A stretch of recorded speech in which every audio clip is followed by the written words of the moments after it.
Assalamualaikum warahmatullahi wabarakatuh.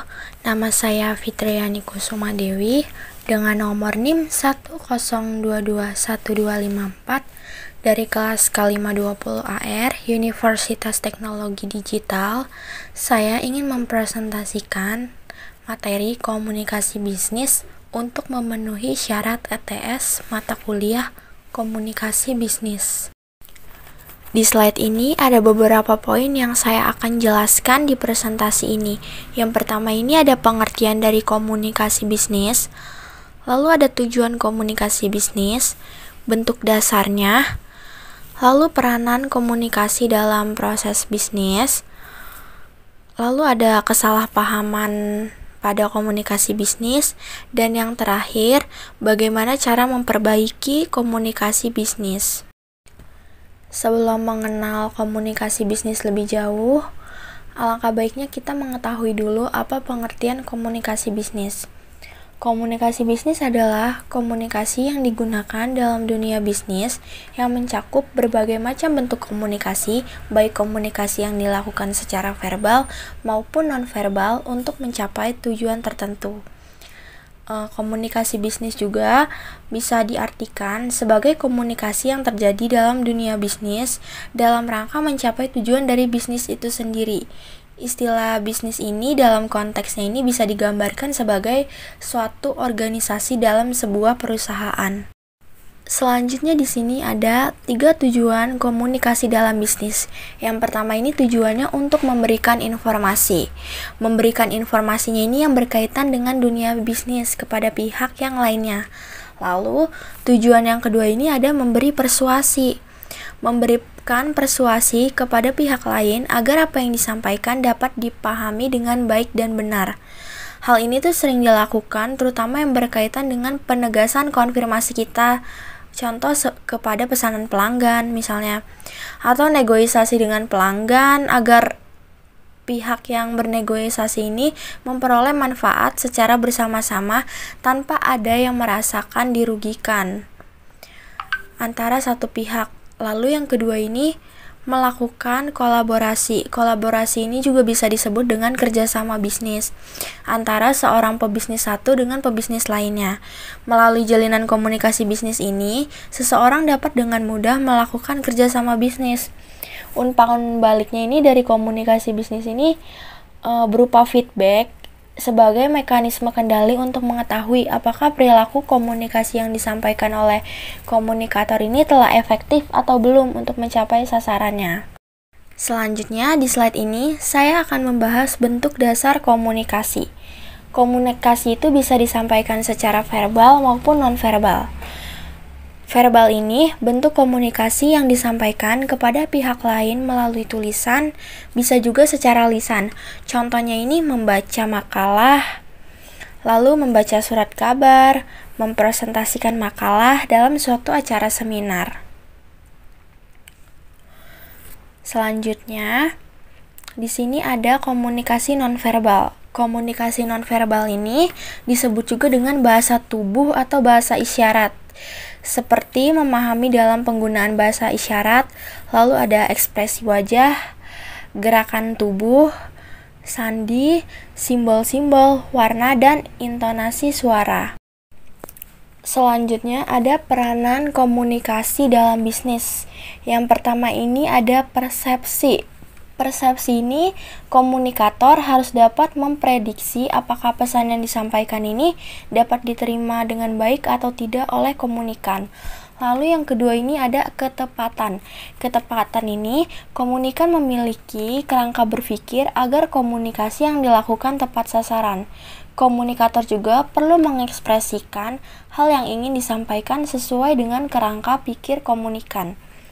Lalu yang ketiga ini ada kredibilitas. Kredibilitas ini dalam berkomunikasi itu, komunikator itu perlu memiliki suatu keyakinan bahwa komunikan ini dapat dipercaya. Sebaliknya juga, dia harus bisa mendapatkan kepercayaan dari komunikan. Lalu di poin keempat ini ada pengendalian.